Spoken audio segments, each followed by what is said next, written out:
여기 잘 보면은 근대에 벌어지는 주제가 첨단 기술의 발전을 선과 악으로가 아니고 해숙생 여기에 그 빨간 동그라미를 치신 다음에 네, 선과 악으로 바라본다는 거는 여기까지가 선이고 저기까지가 악이고 요거지 않습니까?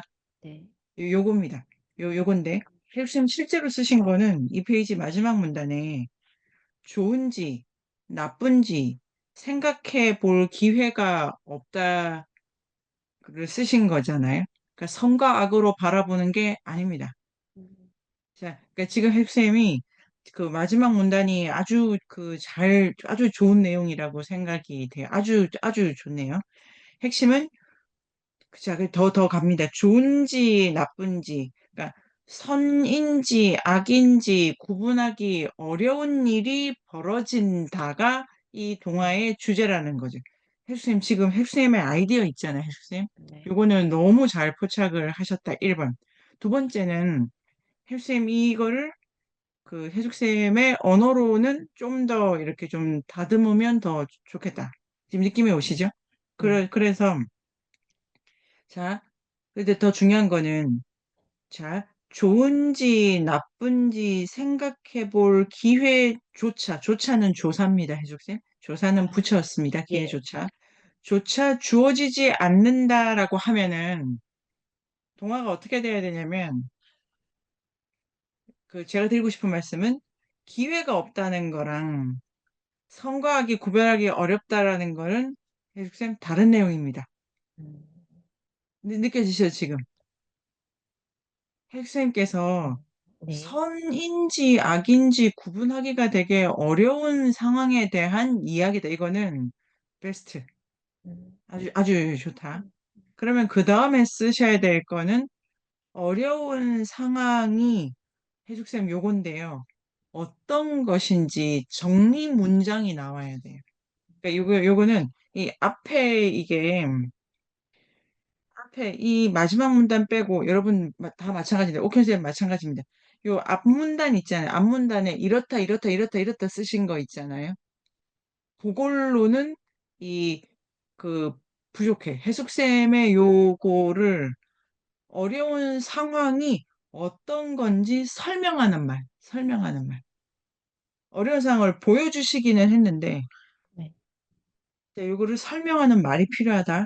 그래서 해숙쌤의 과제 어려운 상황, 자, 같기도 합니다. 이 마지막 문장 뒤에 네, 어려운 상황이라는 게 이러이러한 것이다라고 음, 얘 말고 그거를 한 문장 혹은 두 문장을 만들어 보시면 헬쌤이 여기서 이제 헬쌤의 언어가 네, 조금 이렇게 더 정교화됩니다.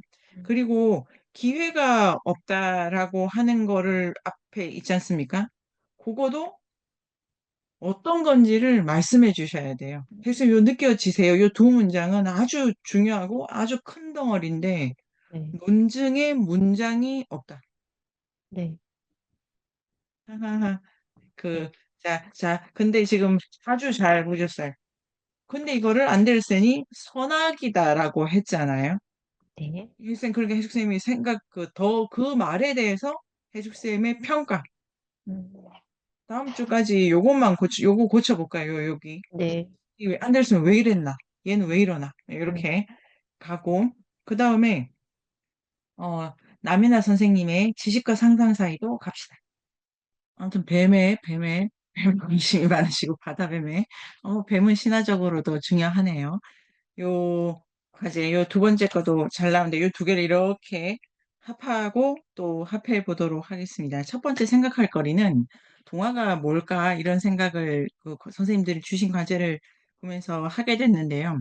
동화는 그래도 동물, 식물, 사물 그러니까 온갖 것에 대해서 이야기할 수 있는 장르죠. 소설은 인간에 대해서 이야기를 할 수 있는 장르고. 그래서 한강의 채식주의자도 우리가 읽게 되겠지만 그 채식주의자는 동활력적 관점, 악어의 눈을 읽은 우리로서는 대단히 어, 소설적으로 구성은 훌륭한 작품이고요. 모티프로 보면은 좀 생각할 거리가 인류학적으로 있다. 그런데 그 결국 사람 얘기죠, 사람 얘기.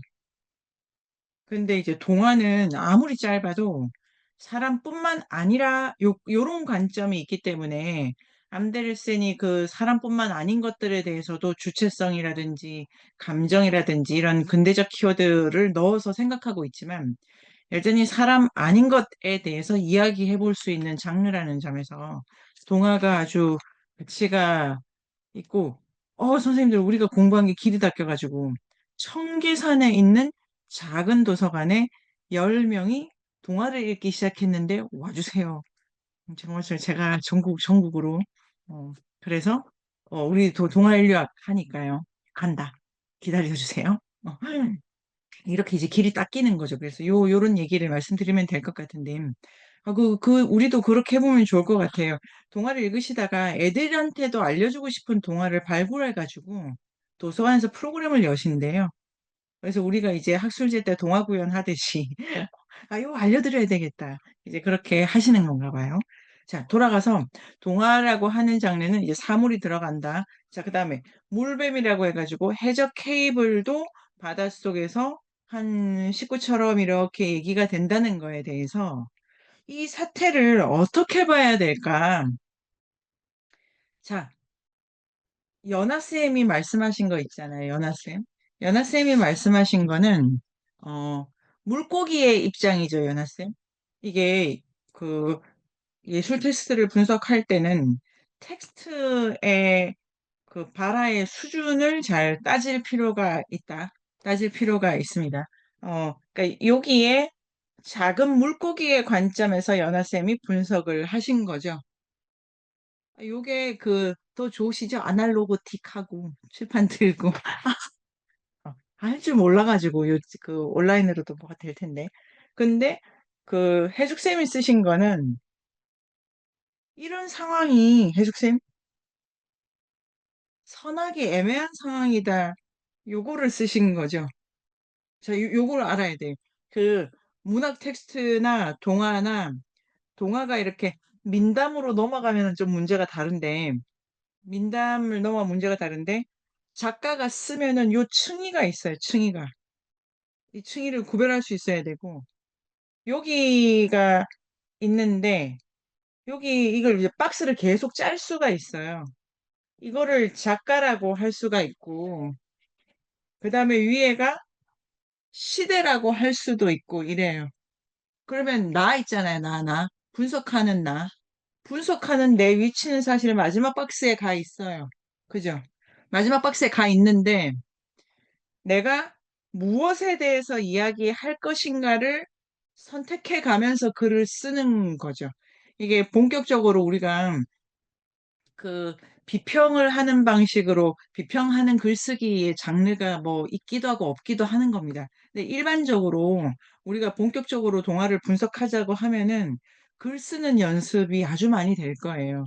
요 층위를 갈라가지고 글 쓰는 게 제 경우입니다. 저는 너무 이게 배우는데 재밌었지만 요거를 배워야 된다고 안 게 그 프루스트 잃어버린 시간을 찾아서에 대한 책을 쓸때 이 차이를 알고 이해하고 내 언어를 만드는데 아주 시간이 많이 걸리더라고요. 그러니까 지금 해숙쌤이 여기 왔다 갔다 하시는 거는 아주 그 제가 해숙쌤을 평가하는 거 아니고 잘 가고 계시다고 생각합니다. 약간 헷갈리고 어디서 써야 될까 이게 왔다 갔다 하거든요. 그 기간을 충실히 있어야 글도 늘고 안목도 생긴다라고 생각을 합니다. 자, 그러면 두 분 모두에게 공이 필요한 우리 모두에게 필요한 게 뭐냐면은 작품이 있지 않습니까? 작품. 작품은 얘만 있는 게 아니잖아요. 여기 실제로 케이블도 생각하잖아요. 그러니까 작품을 분석하려면 이 각자의 요소가 또 위치가 달라가지고 연하쌤 충돌하잖아요. 이거를 다 일단 분석을 해내야 돼. 느낌이 오시죠, 옥현쌤? 그러니까 한 작품 안에 말의 수준이 있다. 주인공 수준, 화자 수준, 작가 수준, 독자 수준. 이렇게 있다. 그런데 주인공 레벨에서는 주인공하고 조연하고 배경들 각자가 입장이 다르기 때문에 그런 걸 정렬하는 그런 거가 이제 또 충돌하기도 하고 그런 걸 정렬하는 기술이 언어적 기술입니다. 근대 소설은 그런 걸 정렬하는 기술을 개발했고 오늘 우리가 읽은 부분 가지고 조금 할 수도 있습니다. 혜수님 궁금하신 점이 있으실까요? 선생님, 저 근데 이렇게 칭의를, 그러니까 이야기를 쓸 때 너무 이제 저한테 갑자기 선생님 그 말씀하시는 게 이제 거기 나오는 사람들을 그 이렇게 그 그 등장인물들의 어떤 층위나 시선을 이렇게 설명하다 보면 이게 뭐 정리를 해야겠지만 주제를 그래도 하나를 할 시점을 뭐 그렇게 쓰고 있지 못하긴 한데 말씀하시니까 어 그게 너무 흐트러지는 거 아닌가? 아니면 하나만 정해서 그 시점 하나에서 판단하고 결정해서 쓰는 게 그렇죠. 네. 아니, 그러니까 글이 울리네요. 지금 그게 하나의 선생님의 관점, 선악이 흔들리고 있다. 선악이 이게 선악이 어쩌자는 건지 모르게 되어 있다라는 방식으로 세부 캐릭터들에 대한 설명을 내 언어로 바꿔내야 되는 거예요. 그러니까 그 이게 이거야말로 글 쓰는 기술이어가지고 계속 해주쌤에 해보시면은 됩니다. 그러니까 취사 선택하는 게 아니고 자 이거를 지금 해보면 됩니다. 그 해주쌤 어려운 게 아니고 지금 요거는 선생님이 선악이 흔들리는 방식으로 세부 내용을 요약을 하셔야 돼요. 요약을. 이런 일과 저런 일이 전개된다는 거를 시간 순서대로 쓰시기보다 요약을 해내는 글쓰기를 이렇게 넣으시면은 됩니다. 그거를 해숙생님께서 하실 수 있습니다. 이게 그리고 물뱀으로 일단 어, 가보도록 하겠습니다. 거대한 물뱀. 자, 이거를 자, 이제 천천히 읽어 가보겠습니다. 1047에 옛날에 좋은 가문에서 태어난 작은 물고기 한 마리가 있었다. 자, 가문이 좋았네요. 물뱀이 내려왔어. 이 가문이 박살났지 않습니까? 이거를 써야 돼. 그 물뱀이 내려와가지고 여기가 교란이 된 거잖아요. 그러니까 자, 연하쌤도 느낌이 오시죠? 요게 그 어떻게 해서 여행을 갔다가 아니고 그래서 이 바다 생태계가 교란이 됐어. 이렇게 교란이 됐어. 그러니까 혜숙쌤 교란이 됐어라는 요 말 있지 않습니까? 교란이 됐어. 그 다음에 그 중간에 이제 생물들이 많이 나오는데 각자 자기식으로 막 떠들떠들 하기도 하고 그 다음에 뭐 약간 혼란스러워졌죠. 그러니까 자 해숙쌤 교란이 됐어라는 단어 혼란스러워졌어라는 단어가 필요한 거예요. 그러니까 이 상황을 정리하는 단어. 요 단어를 얻어야 돼요. 글을 쓰려면 이 단어가 있어야 글이 됩니다. 이 단어를 어디서 얻느냐? 이게 이제 엘리아드의 책을 본다든지 아니면 함께 글을 쓴다든지 이러면 이 언어를 얻을 수가 있습니다. 자, 그래서 물고기 이름이 생각나지 않는데 자, 1800마리나 같이 있었는데 다 죽고 흩어졌죠. 풍비박산이 났어. 이러는 거지. 이제 케이블 때문에 1047 제일 마지막 줄에 어, 자, 그동안은 생각이 연하센 필요가 없었지. 근데 교란이 되니까 생각을 해야 되지. 이런 거죠. 그러면 연하쌤의 질문에도 여기 이제 답이 있죠. 이 앞부분에. 우리는 언제 생각을 시작하고 끝내게 되냐면, 제자리에 있지 않게, 어, 언제 알 수 있는 것인가 문장이 이렇게 되잖아요. 그러니까 제가 드리고 싶은 말씀이 알 수 있는다는 건 되게 1차적 차원의 질문이고, 작품 전체로 보면 이렇게 되면 알아야만 한다고 라는 명령을 안데르센이 넣은 거죠.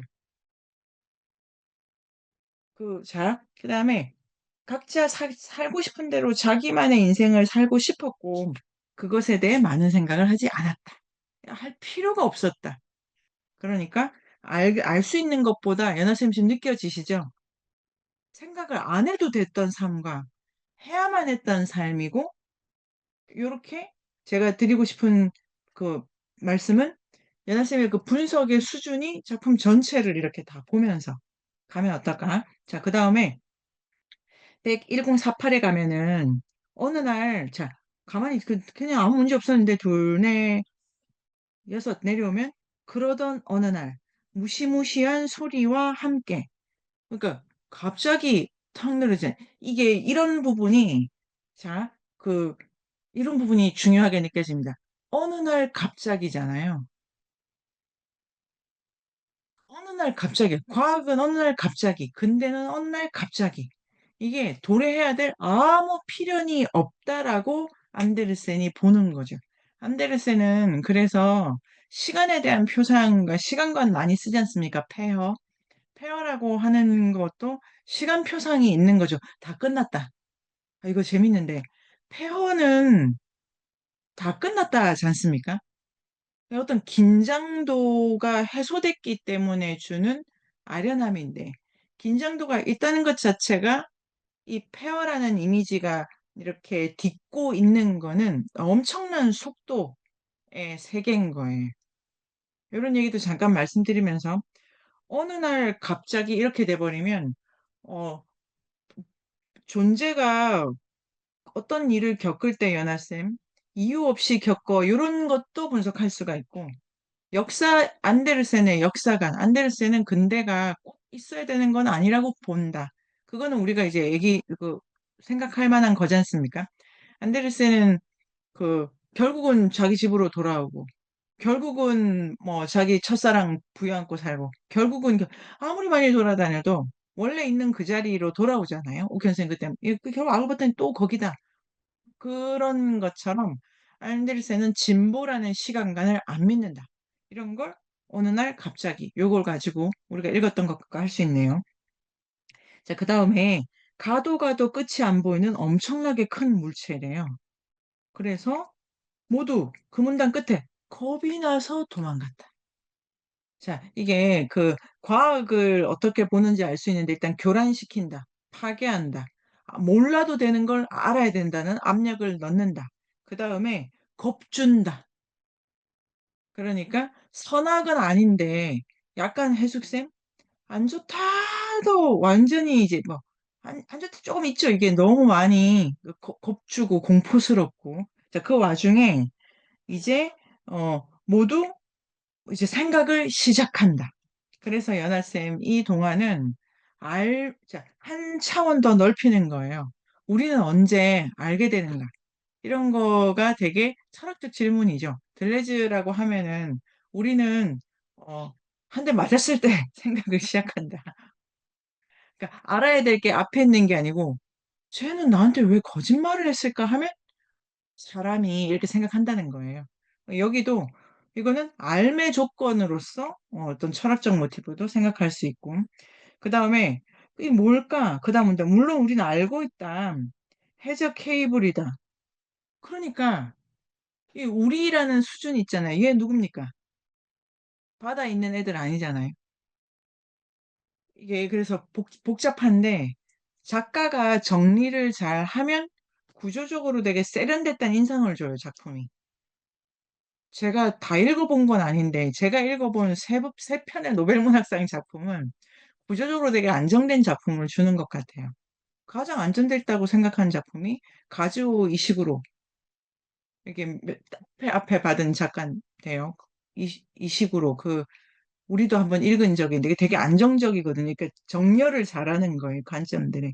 안데르센은 하기도 하고 안 하기도 하고 이렇게 복잡한 층인데요. 그래서 우리는 알고 있다. 이 우리 있지 않습니까? 이 우리가 안데르센은 아니에요. 작가 레벨 있지 않습니까? 작가 레벨.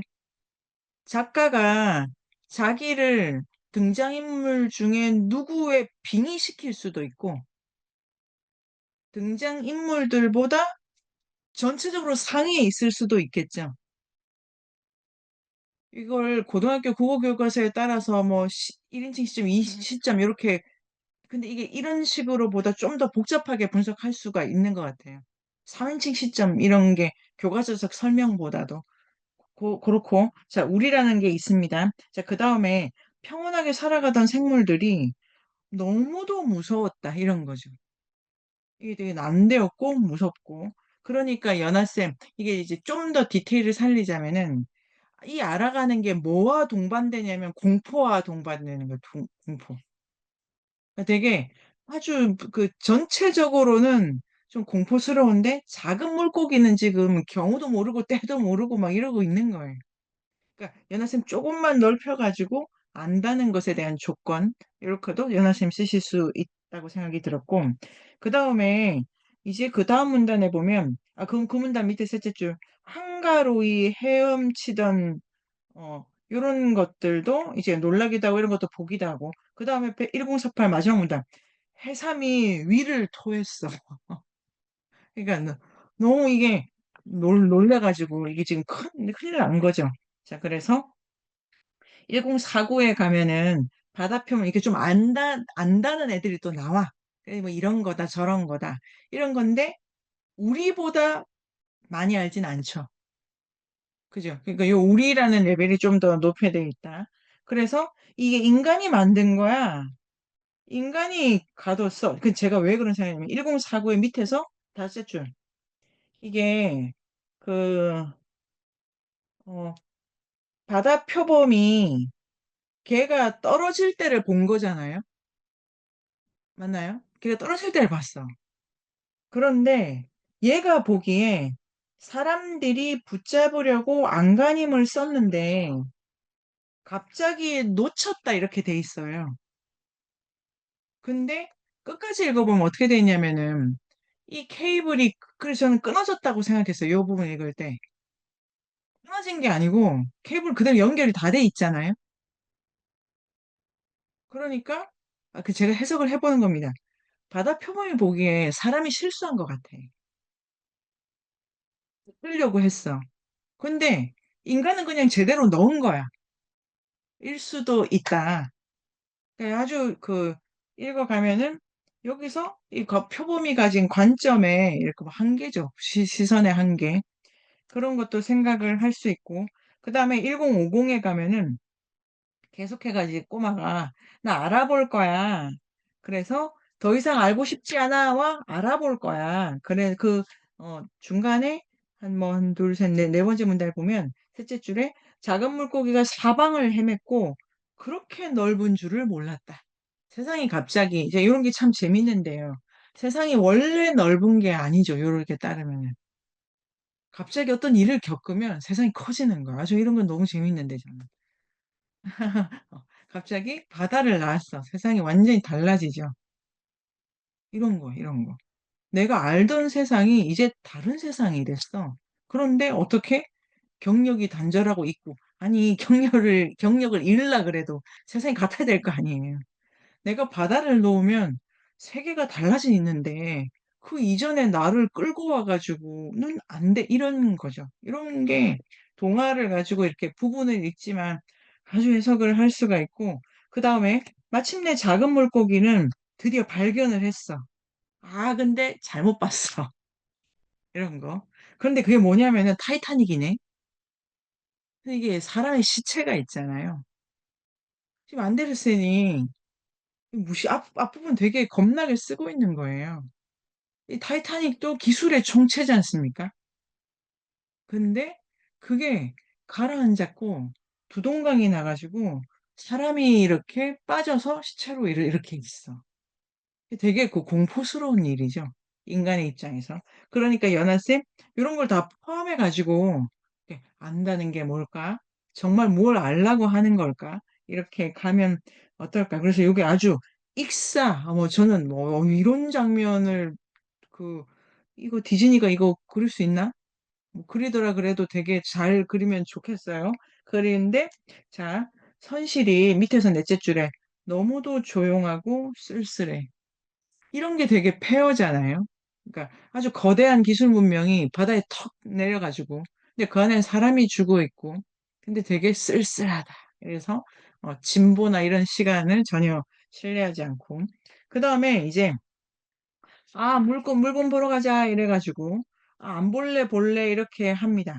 그런데 이제 사람들이, 그 주위에 그 물고기들이 이렇고 저렇고 말을 많은데, 1053에 보면은 해저 케이블은 죽은 듯이 꼼짝도 않고 있었다. 얘는 가만히 있잖아요. 자, 연하세 하나 더 있어요. 케이블도 생각이 없지 않아. 그러니까 정말 알아야 될 게 케이블에 대한 알미인데, 케이블은 자기를 어떻게 알고 있느냐까지를 연하쌤이 쓸 수 있다. 그러니까 그 연하쌤 글을 쓰고 분석을 할 때 하나 이렇게 가면은 연하쌤이 아주 이렇게 증폭적인 글을 쓰실 거라고 기대가 됩니다. 자, 보면은 셋째 줄 케이블 속은 케이블 생각이 아니야, 근데. 보자. 인간의 생각으로 충만해 있다. 그래서 자, 그 다음 문단 보면 해저 케이블은 많은 말들로 가득 차 있었는데 대답이 없다. 자, 이게 재밌죠. 자기는 인간에 대한 생각으로 꽉 차 있어서 케이블인 자기 얘기를 못 한다네. 자, 연하쌤 한 구간이 더 있는 거예요. 진실은 뭐냐면은 알아야 될 건 인간의 생각이고 인간들의 생각들로만 꽉 채우고 있으면 케이블이라고 하는 것의 생각은 없어져. 안다는 것의 얘기가 있는데 알아야 될 게 고작 인간들의 생각인 거고 그런 거 막 주워놓고 있으면 자기 말문은 닫혀. 그러니까 이 좀 증폭해서 확장해서 이 텍스트를 읽어보면은 이거는 안다는 얘기를 포함하지만 알아야 될 게 인간의 생각 수준에서 쓰여 있다. 진리나 자연 법칙이 아니죠. 그런 것도 있고. 그래, 해저 케이블은 꼼짝을 하지 않아. 막 공격해. 그거 이제 이 등은 되게 재밌네요. 앞까지인데 그 다음에는 1053부터는 동물들이 얘들 공격해 해가지고 얘랑 싸우는 게 아니라 지들끼리 싸우고 있잖아요.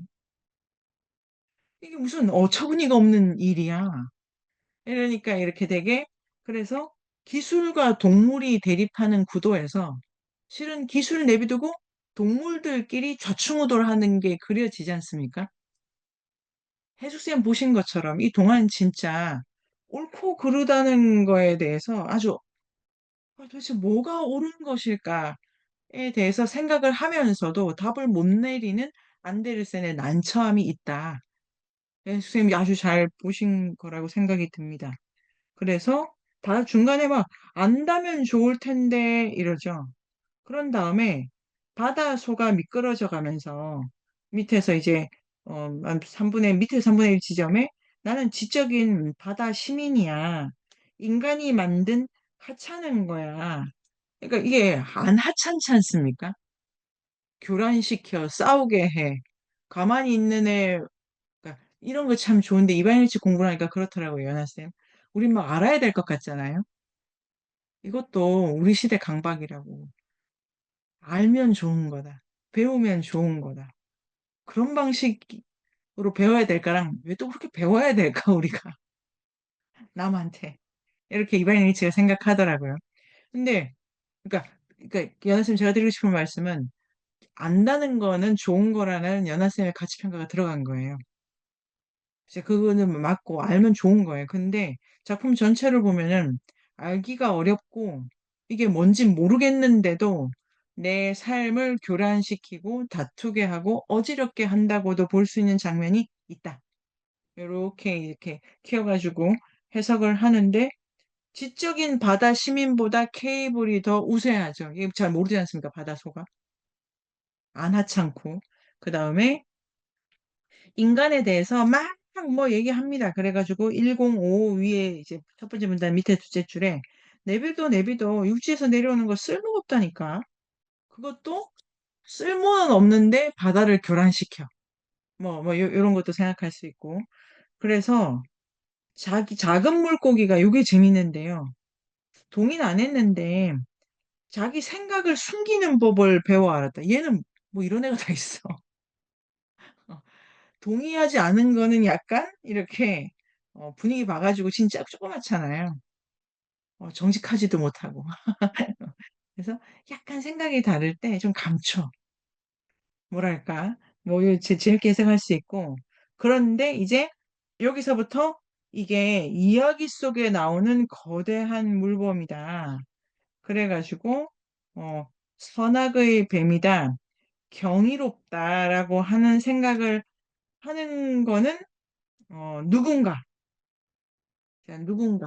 이 마지막 생각이 누구의 생각인가? 오켄쌤 보시기엔 누구 생각입니까?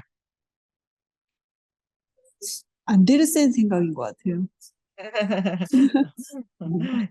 요게, 자, 어, 네. 자, 제일 놀라운 물고기, 그러니까, 그 해석은 여러 가지로 가능하다고 생각이 듭니다. 이야기 속에 나오는 거대한 물범이 사실로 나타났다. 그것은 인간의 지혜로 착상되어 인간의 기술로 만들어진 것이다. 거대한 그 물뱀은 동방구 서방구 뻗어 있고 빛보다 빠른 속도로 메시지를 전한다. 가로지르게 된다. 그 다음에 폭풍우 치는 파도와 유리 같은 수면 아래 이렇게 돼 있네요. 유리. 이번 주에 읽은 것 중에 유리 나오죠, 유리. 김유리 쌤도 계시네요. 아니, 어떤 데가 시계, 시계인데 유리 같다 요거 있지 않습니까? 기억나십니까? 그 안에 뭐가 투명하게 다 들어 보여가지고 요런 것도 있어요. 유리가 나왔다.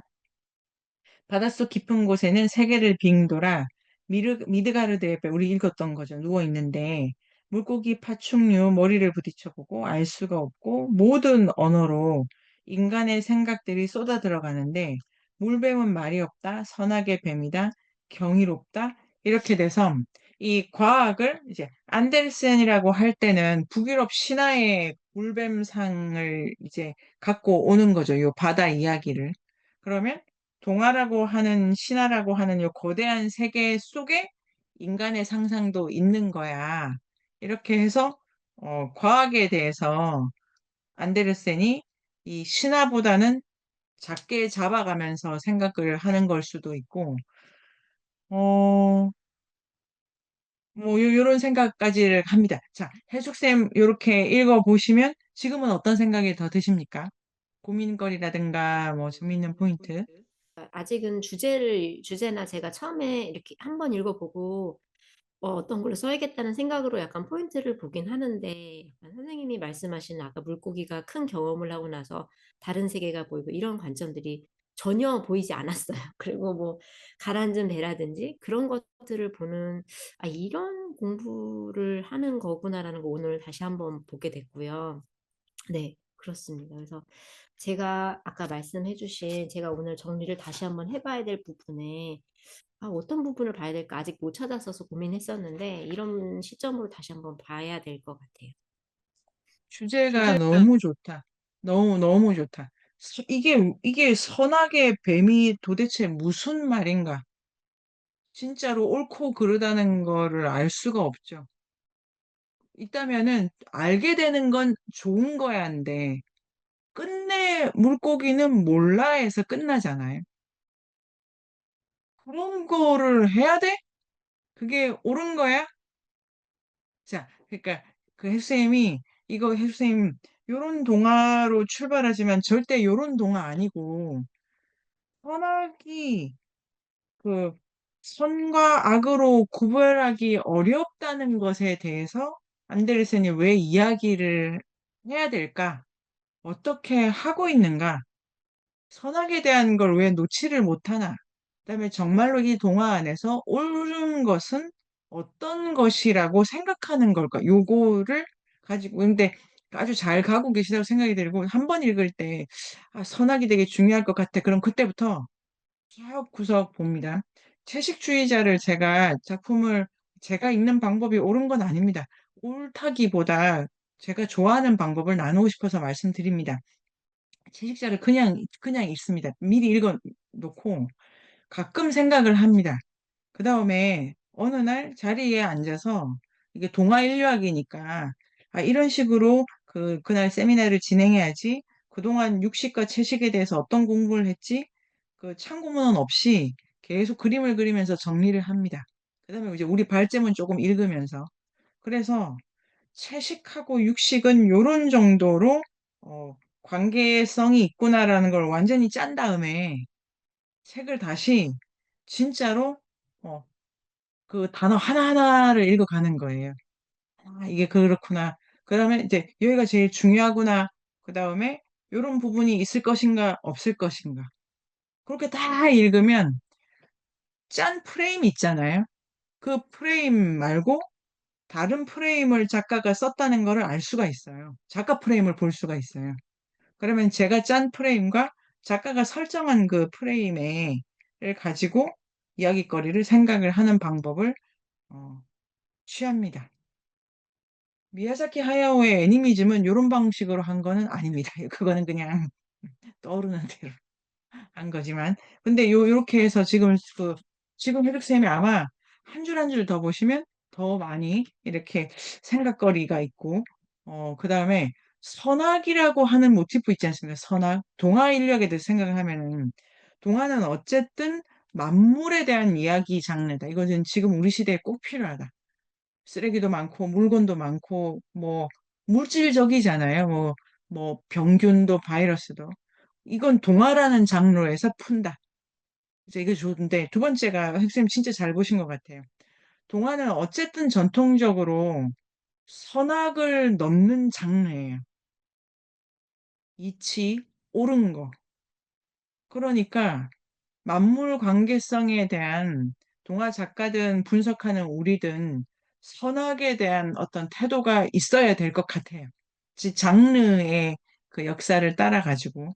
핵심 요걸로 선과 악에 대해서 내가 생각을 한번 해보죠. 요것도 핵심한테 참 제가 어, 외람되지 않는다면 요 주제는 되게 크고 철학적으로도 중요한 주제이기 때문에 한번 가져가셔도 좋을 것 같고 그 다음에 연하쌤 지금 어떤 생각이 드십니까? 안다 모른다.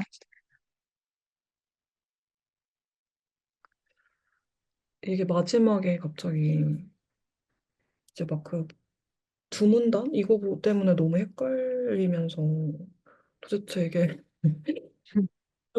막 되게 비판하는 거, 기술을 비판하는 것 같이 보이다가 이제 그거를 막 물뱀이 그 되게 신화로도 묘사하는 거를 보면 상상하는 거를 보면서 그런 생각을 했고 또 마지막에는 제가 이제 이거를 읽으면서 해적 케이블이 깔려 있다는 걸 처음 안 거예요.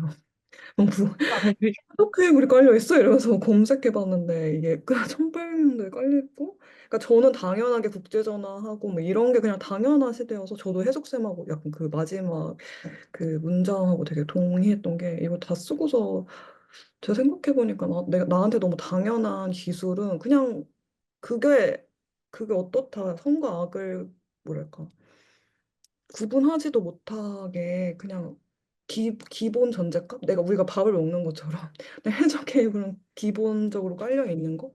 그래서 그거에 대한 생각 자체를 못하게 되더라고요.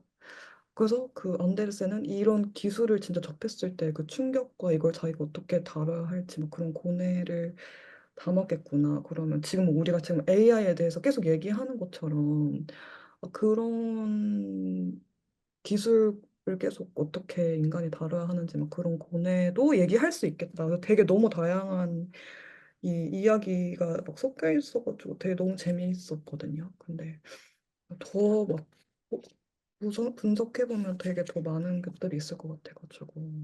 요 뒷부분 좋네요. 뒷부분. 그거 써보자요. 그거 까먹기 전에 빨리 써두시기를 바라요. 진짜로 그거 좋네요. 이게 한편으로는 우리가 익숙해지는 거 이게 아주 좋네요. 그 지금 말씀하신 그대로 쓰세요. 그 순서 그대로 녹화되어 있으니까 녹화본 다시 들으시면서 자기가 말한 거 그대로 글로 옮겨. 그런데 그게 좋은 거는 어 그러니까 그런 안데르센처럼 우리도 AI에 대해서 이야기하나? 이런 것도 되게 좋은 부분이고, 이게 두려움 속에서, 혼란 속에서, 그런데 생각한다면, 혹은 이런 기술을 안데르센한테는 이, 이 물뱀 있지 않습니까? 미르가르드의 뱀, 이런 차원에서 해석을 할 수가 있는데, 우리한테 AI를 생각할 수 있는 그 전체 그 신화 집안은 뭘까 이런 것도 가능하고 그다음에 질문을 안데르센이 푸는 방식은 동물의 입장에서 네요. 바다 동물의 입장에서. 근데 우리가 그걸 풀 때 어느 수준에서 풀고 있나 이런 것도 되게 좋은 부분. 지금 그게 아주 좋고 또 하나는 이 안데르센 우리가 뭐 이렇게밖에 생각을 못하나 이런 싶은 것도 안데르센 시대는 안데르센한테는 매우 당연한 것일 수가 있고 그런 점을 감안해가지고 뒷부분도 좋고 앞부분에 안다는 것에 대한 장면도 너무 좋았다라고 생각을 어, 해봅니다. 해보고 여기까지 하면 유리쌤은 지금 어떤 생각이 계십니까? 바다 물고기?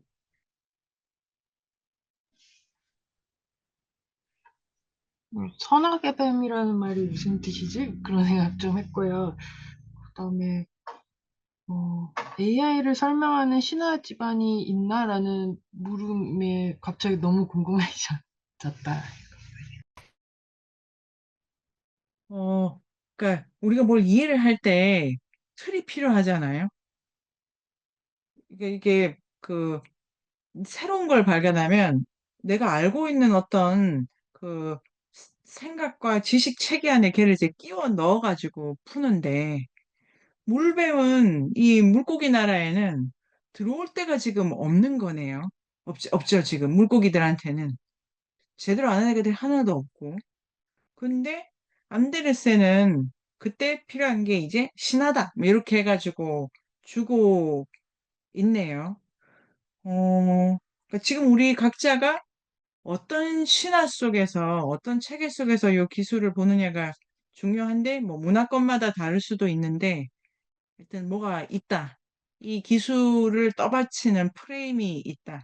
이 프레임에 대해서 목요일에 두 과목을 제가 같이 공부하다니 그런데 EF 슈마어는 그래서 형이상학이 있다. 요 어떤 형이상학이 있다. 이렇게 가시더라고요.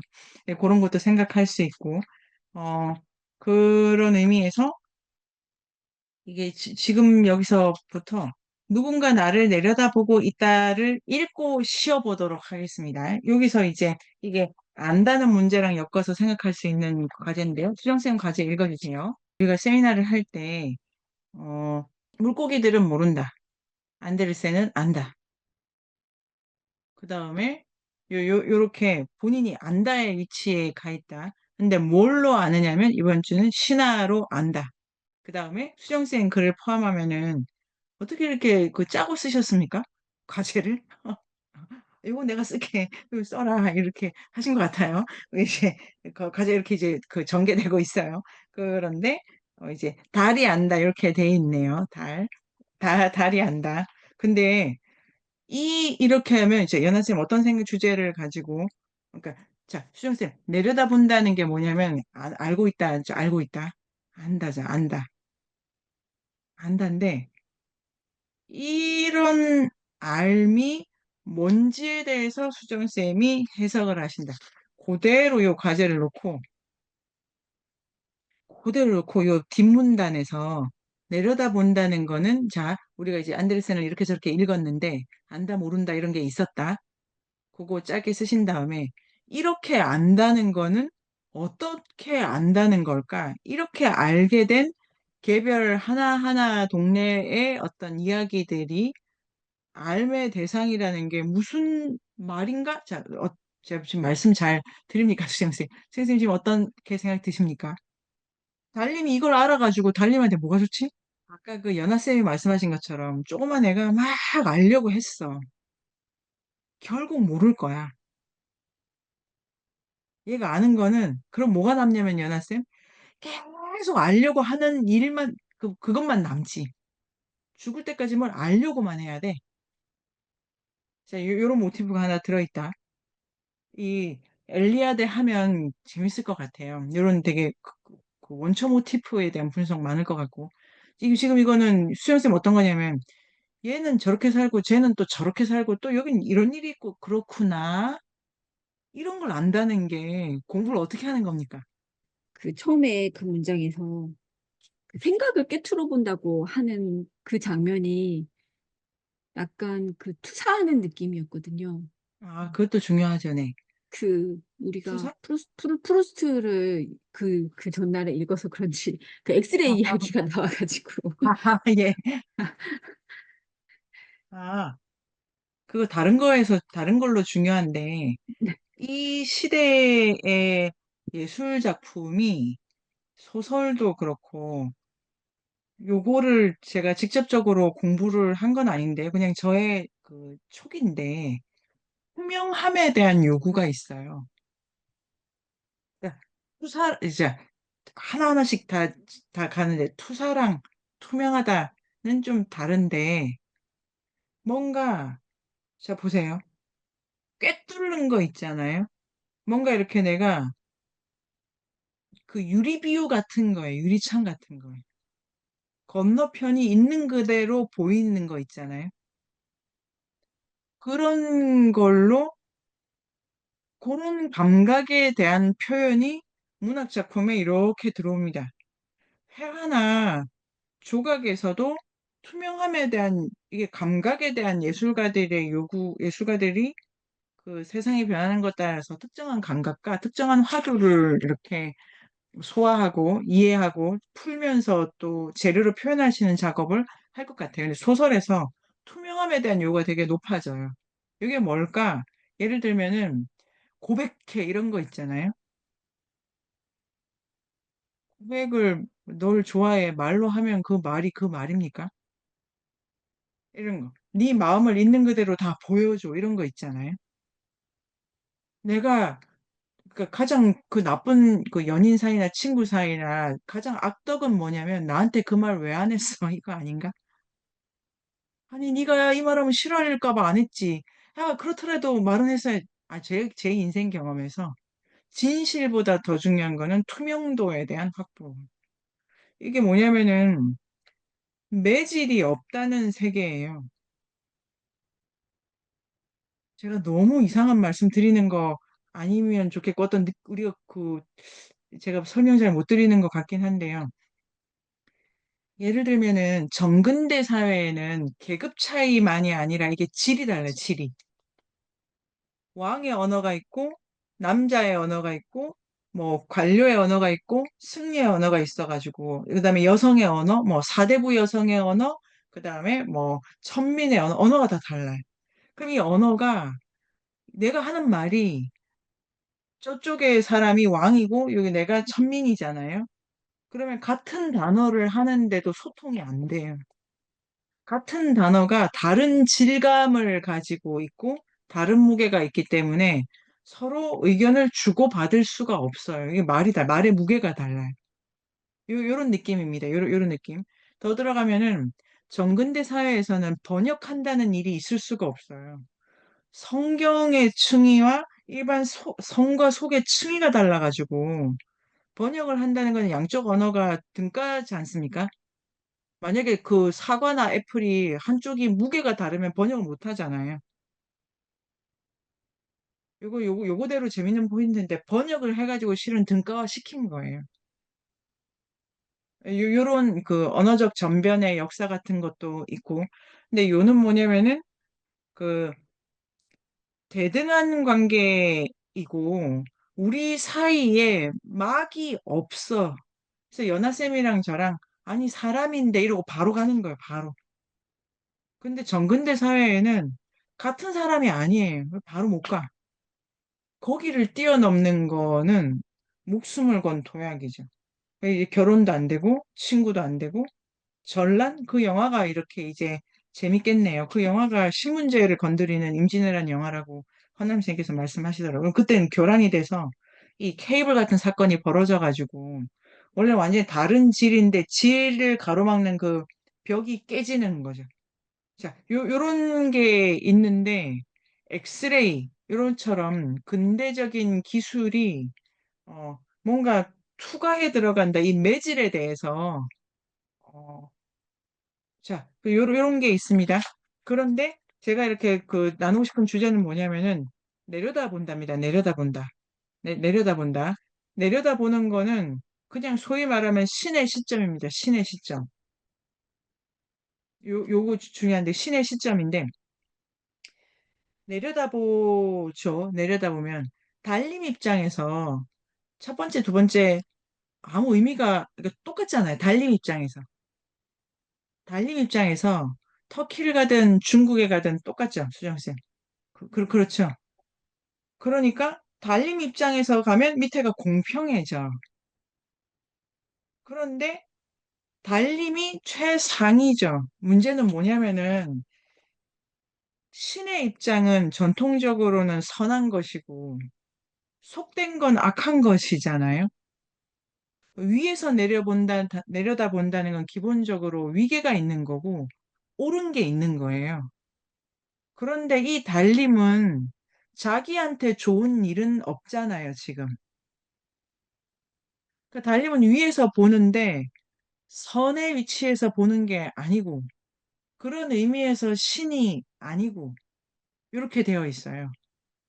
달님이 뭘 아는데 달님이 꿰뚫어 보는데 그건 사실 음, 굳이 말하자면 무가치한 거예요. 가치가 있다는 거는 신의 자리에서 결정하는 거죠. 옳은 게 가치 있는 거지 않습니까? 예를 들면은 착하게 살아라라는 걸 해숙쌤이 이제 신이신데 이제 해숙쌤의 가치야. 착해야 돼. 해숙쌤이 볼 때 아니 연하는 바다를 이렇게 저거밖에 안 줘? 못됐구나. 뭐 오선미는 뭐 지금 혼자 저렇게 많이 먹고 있어. 못됐구나. 아 그런데 유리쌤은 뭘 나누시는구나. 착하시구나 하면 세 사람을 동렬해 보지만 유리쌤을 더 높이 보는 거잖아요. 달림이 여행은 지금 그런 방식이 아니지 않습니까? 이런 방식으로 세계를 본다는 거는 선악이 없는 세계에서 뭘 본다는 거고. 자, 이걸 돌아보면 이런 보기 방법이 기차 여행할 때 사실 돈으로 다 계산하는 거지 않습니까? 대구는 정말 아름다운 도시니까 그 역을 통과할 때는 두 배를 더 이렇게 안 하잖아요. 모든 게 평평한 데에 올라가 버리고 있잖아요. 모든 게 그 목걸이 그 이야기에 이 도시는 되게 안 유명한데도 알려줄게 하잖아요. 대도시처럼 모든 걸 동등하게 지금 올리는 시선이죠. 그래서 공평한 시선이고 헬스엠의 그 중요한 요 논의에 따르면 선악이 없는 시선인데 자 그럼 선악이 없는 시선과 선악이 없는 알미라고 하는 거에 대해서 어떤 태도를 가질 건가에 대한 그 우리 수정쌤 이름을 까먹었 수정쌤 이름을 까먹었대. 수정쌤이라고 부르면서 수정쌤은 어떻게 보시는지 이런 게 이렇게 이제 뒷부분에 쓰시면 아주 좋다. 수정쌤 지금 어떤 생각이 드십니까? 안데르센 동화는 진짜 생각을 많이 하게 하는 거. 진짜 생각을 많이 하게 하고 이게 이 시간에 제가 이걸 알 수 있을까 이런 생각도 들고. 원장님이네. 아까 선생님이 전에 얘기하실 때 동화의 선악 제가 느끼기에는 동화의 선악에 안데르센의 선악이 또 따로 있고 그 동화라는 장르에 안데르센의 자기 선악 개념이 깊이 들어가 있는 작품들이 있는 것 같아서 그거를 어떻게 해석하느냐가 참 문제다 이런 생각이 들기도 해서 이 부분도 제가 생각이 참 많이 필요한 단계다 네네. 이런. 네. 아주 좋으시죠, 좋으시죠. 이게 어, 또 다른 수준에서 우리의 사고력을 요구하는데요. 일단 이제 쉬는 시간 이후에 우리가 할 거지만 전통적으로 전래동화 옛 이야기는 선악을 세게 씁니다.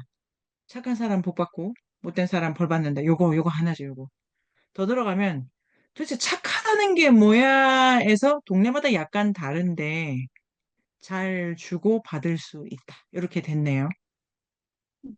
선악의 그래서 기준이 그 네, 민담의 시대랑 이게 지금 안데르센이 보고 있는 다르다. 시대랑 또 달라지기 다르다. 때문에 네네네. 네. 근데 요는 뭐냐면 진짜 이게 어렵다기보다 선생님 하나씩 정리를 해보도록 하겠습니다. 전통적으로 민담, 옛 이야기, 신화 요 같은 말이고 아주 거대하다. 그게 공부를 했든 안 했든 학교를 다녔든 안 다녔든 이야기를 한다면 다 여기서 하는 거다. 이게 레비스트루스가 신화학에서 말하는 바입니다. 이야기 그냥 떠드는 거 있지 않습니까? 사건 사고 말고 야 이런 거 들어봐 까마귀가 날면 배가 떨어져. 이런 거 포함해서 다 어떤 근원적인 윤리관의 바탕을 두고 있는데 그 윤리는 뭐냐면 함께 잘 살자다. 요런데 안데르센의 동화는 그 근원적인 거에서 일부입니다. 일부죠. 일부인데 이 일부인데 일부에서 말하고 있는 게 선악이 있는 걸까 없는 걸까 이러고 있는 거예요. 굳이 말하자면 없지. 그렇죠. 선악은 없는 거야라고 하면서 동화라는 장르를 중요하게 생각하는 거죠. 동화라. 왜냐면 동화는 그러니까 이 장르가 가진 어떤 기질, 그다음에 효과, 요걸 이제 보면서 그러나 선악은 없어라고 말하는 거죠. 말하는 거. 자, 선악이 없다는 게 뭐냐면 요거는 동화 인류학자인 수정쌤의 과제인데 제가 그러니까 요런 이런 구성을 천일야화 구성이라고 뭐 여러 연구자들이 말을 하던데요. 천일야화는 그것도 더 들어가 봐 우리 나중에 읽게 되겠지만 이렇게 지금 이거는 기차여행 구조입니다. 기차여행 구조. 이 역 다음에 저역. 부산 옆에 마산이 붙어도 되고 부산 옆에 서울이 붙어도 되지 않습니까? 실은 아무 의미가 없죠. 그러니까 공간의 질감, 공간의 거리감을 완전히 뭉개는 게 기차 여행의 역사죠. 걔가 멀다는 게 별로 의미가 없지 않습니까? 이게 그냥 돈 많이 들고 시간 많이 드는 데지. 멀다의 가치 느낌이 없으니까. 그러니까 다 똑같은 거예요, 똑같은 거. 천일야화도 그런가? 이제 그때가 따져보고요. 제가 드리고 싶은 말씀은 달님이 꿰뚫어 보는데 달님한테 아무 의미 없는 걸 꿰뚫어 보고 계신다. 이런 알매 허무주의 이런 거 아까 그 물뱀의 작은 물고기처럼 어떤 알매 허무주의 같은 것이 이제 제가 생각해 본 키워드입니다. 이런 거 알아서 뭐해? 이거는 너무 가까이에 있는 거지 않습니까? 뭐 유튜브 뭐 보면 다 정보고 뭐 여행 프로잖아요. 가면 좋은데 거길 가나 저길 가나 뭐 새로워서 좋은데 내가 저길 왜 가야 될까 이러면 안 가봤으니까 외에는 이제 제가 그냥 속되게 생각하면은 알매 허무주의 이런 생각을 하게 하는 수정쌤까지의 글인데요. 그러면 연하쌤 어떠십니까? 알과 관련해 가지고는. 알에 대한 거는 제 공부하는 우리한테 되게 중요한 문제인 것 같은데. 어쨌든 그게 중요하다고 생각하니까 여기에 그러니까 그 알미 어떤 좀 다른 정의긴 하겠지만 하다고 생각하니까 이렇게 읽고 주변 특히 뭐 가족들은 제 옆에서 많이 보니까 쟤는 왜 저러고 이렇게 했을까 맨날 항상 저를 그렇죠. 이렇게 보는 거에서 그는 그런 걸 알아서 뭐해 이렇게 생각하고 어, 넌 모르는 사람이야 이렇게 생각하고 약간 어, 그거에 대한 이걸 어떻게 그걸 또 이제 애를 키우는 과정에서 저의 이 생각이 주입되게 되고 이게 또 충돌하겠죠? 뭐 그런 것들에 대해서 그래서 알에 대해서 되게 도대체 왜 이렇게 공부를 하고 약간 이런 근원적 생각이 있는데 이제 이 책 그러니까 안데르센이 계속 이제 학식과 지식이 풍부한 사람이 중간중간 나오면서 이거 어떻게 해야 될까? 근데 아까 작은 물고기가 알려고만 하지만 결국 알지 못한다. 이게 나인가? 이런 생각도 들면 어떻게 이 알 그 어떤 식으로 가야 될까 궁금해졌어요. 이거 꼭 생각해야 되는데요. 공부를 지루하게 그러니까 이렇게 생각할 필요는 없고 공부를 왜 해야 되나는 질문을 가끔씩 재밌게 좋아서 하지 뭐 하다 보니까 하고 있다. 여기에 도달해도 된다고요? 근데 생각하는 거예요. 그러니까 결정적으로 뭐 거창한 이유가 필요해서가 아니라 내가 이걸 참 이런 기분 좋은 목요일 아침을 만나려고 이런 걸 하는구나지만 이렇게 이유를 가져가는 것이 필요하다고 개인적으로 생각을 합니다. 안데르센도 지금 그러니까 큰 혼란에 빠져가지고 이제 뭐를 해야 되겠는데 그 과제가 네가 열심히 알아봐 여기에 걸려 있어요. 작은 물고기 같은 경우에 그런 것도 생각할 수가 있고 그런데 이 공부가 나에게 어떤 의미를 주는가를 천천히 이렇게 많이 생각하기를 어, 우리가 원하고 그게 빠지면은 안 됩니다. 안 돼. 공부를 할 때 딱 이 작은 물고기나 달림 돼요, 달림. 진짜 저는 이런 달림 아닌데. 이 달림이 뭐냐면 와, 재밌겠다. 와, 재밌겠다. 계속 와, 야. 요게 그리고 이런 거를 쇼비니즘이라고 하죠. 쇼비니즘. 부르주아적 감수성이라고. 재밌으니까 한번 해본다. 돈이 있으니까 한번 해본다. 이거 아니고 그게 지금 달림 그거 하고 있어, 달림. 이 달림은. 그런데 나는 어, 어쩌다 보니까지만 작은 이유라도 갖고 그 달림이 지금 이유가 없다 지금 달림. 그러니까 이 알미라고 하는 건 되게 공허할 수가 있다. 그 다음에 이 알은 그것도 좀 세게 말하면 무가치하다. 누구 좋은 거지? 그 다음에 그런 게 하나가 있고 개별 달림이 보는 동네마다 있잖아요. 여기는 완전히 고립돼 있어요. 딱 기차여행, 기차여행. 내가 걸어갈 때는 중간에 머무르기도 하고 아니면 뭐 그 가잖아요. 내가 머물 지점을 정할 수 있고 그다음에 할 거를 그때그때 보면서 갈 수 있는데 기차를 달리면 어쨌든 2시간 안에 거기가 가잖아요. 그러니까 중간지가 없잖아요. 부산 다음에 대구가 말이 안 되지 않습니까? 중간에 얼마나 많은 그 경로가 있는데. 근데 이 두 개가 옆에 딱 붙어 있고 그리고 실제로는 붙어 있는 이유가 없고 무관계하죠, 무관계. 위는 무가치하고 아래는 무관계하죠. 달림의 이 여행이. 그런 방식으로도 어, 얘기를 한다는 거를 안데르센이 썼다지 않습니까? 본인이 의도하든 의도하지 않았든. 그래서 우리는 이런 식의 세계관, 해수쌤이 어떻고 연하쌤이면 어때? 이게 서로 무관계한 사건이고 재밌으면 되지. 무가치한 세계관이고 이런 방식으로 하는 공부, 이런 방식으로 하는 뭐 먹는 거 이런 거 그 뭐 맛있는 데 가는 거 가야죠. 가야 되는데 그럴 때 있지 않습니까? 그냥 그걸 왜 먹어야 돼? 그게 있다니까. 요런 식의 그냥 섭렵을 일단 해야 될 것 같고 뭐 요런 거에 대한 강한 비판일 수도 있고 안데르센이 뭐 그런 호기심일 수도 있고 요 이게 가지를 선생님 네, 달님이 본 것이 그림 없는 그림책으로 출판이 똑같습니다. 돼 있는 예.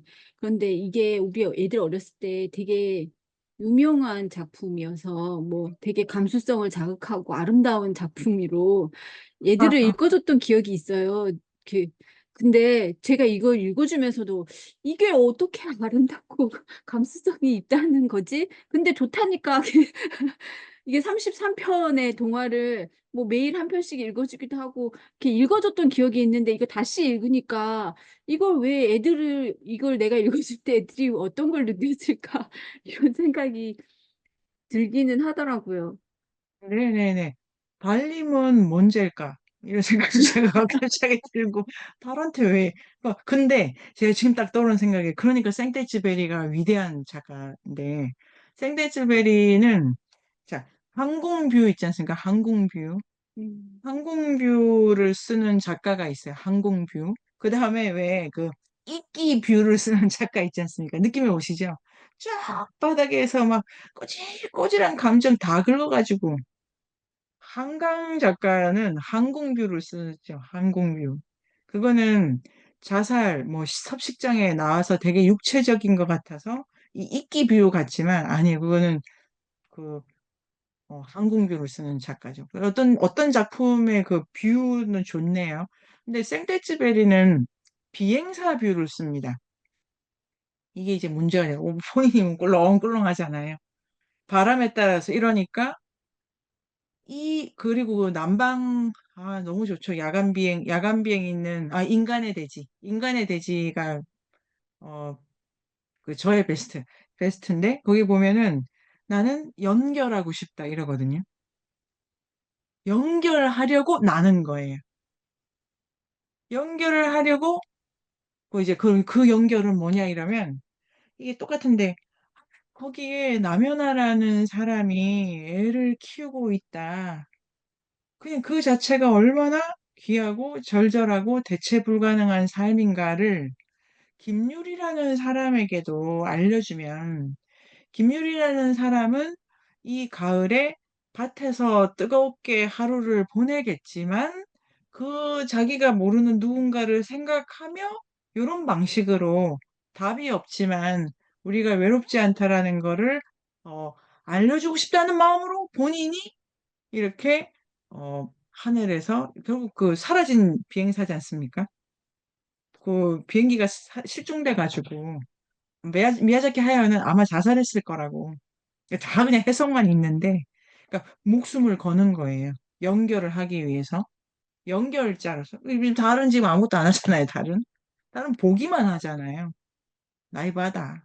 뭐 이런 생각도 들고, 이런 식의 꼬아가지고 해석을 하고, 근데 안데르센은 이 모든 걸 알고 있고, 그 다음에 우리는 이런 식의 태도에 대해서 말할 거리가 있고, 그런데 이 작품이, 안데르센이 아니, 많이 읽힌다. 거긴 뭐가 있다. 그런 점에서 어떤 아름다움도 없지 않다. 그리고 기차 여행도 하면 좋죠. 저런데 이런 식의 복잡한 문제가 있습니다. 유리쌤 어떠시면 유리쌤 얘기 잠깐 듣고 진짜로 쉬어요. 네. 예쁜 그림책을 달님이 그 청년 화가한테 이런 얘기를 해주면 너가 이렇게 스케치하면서 그렇게 할 수 있겠지. 이렇게 하면서 얘기를 해주는데 예쁜 그림책이 나올 거야 라고 했는데 갑자기 막 동맥을 긋는 얘기가 나고 하니까 좀 예쁜가? 뭐 예쁜 거 빨리 나와라 하는데 굴뚝에 그 꼬마 굴뚝 청소부가 야호 하면서 빗자루 막 흔들고 하는 거는 예쁘다 그런 생각하면서 읽었던 것 같아요. 그걸 놓치고 있었네. 동맥을 긁는 맞아. 이거 지금 무시무시한 시선이죠. 그러니까 좀 요까지만 좀 더. 그러니까 뭔가 알 수 있다. 그 다음에 그러니까 구질구질한 거 선생님들 다 보여주고 싶으십니까? 제가 연하쌤이 모든 걸 알겠어요 이러면 기겁할 노릇이죠. 그러지 마. 근데 연인 관계라든가 되게 밀착된 관계에서 모든 걸 알아야 되겠다는 요구를 대중문화에서 이제 많이 쓰지 않습니까? 네, 뭐, 그런 요구 되게 무례하면서도, 어, 악마적인 거라고 그림 형제 민담에는 있죠. 네가 다 알겠다고 생각하는 거 위험한 거라고. 세상에는 모르는 거, 신비한 거, 그래서 침묵된 것에 대해서 이게 이제 이반일치라는 사상가도 아주 중요하게 생각하죠. 침묵이라는 영역을 자기에 대해서든 타인에 대해서는 확보시켜야 된다고. 이런 게 많이 떠오르시죠? 여백이 있고. 근데 안데르센은 전반적으로 요 작은 물고기일 경우에 그 겁 없이 계속 가네요. 죽을 줄도 모르고. 이런 거라든가 그런 아슬아슬한 차원에서 삶의 문제를 이야기했던 시간이고 진짜 시자요. 10분. 그래서 11시 10분에 만나겠습니다. 인류학의 숲으로 초대합니다. 인문세닷컴에서 만나요.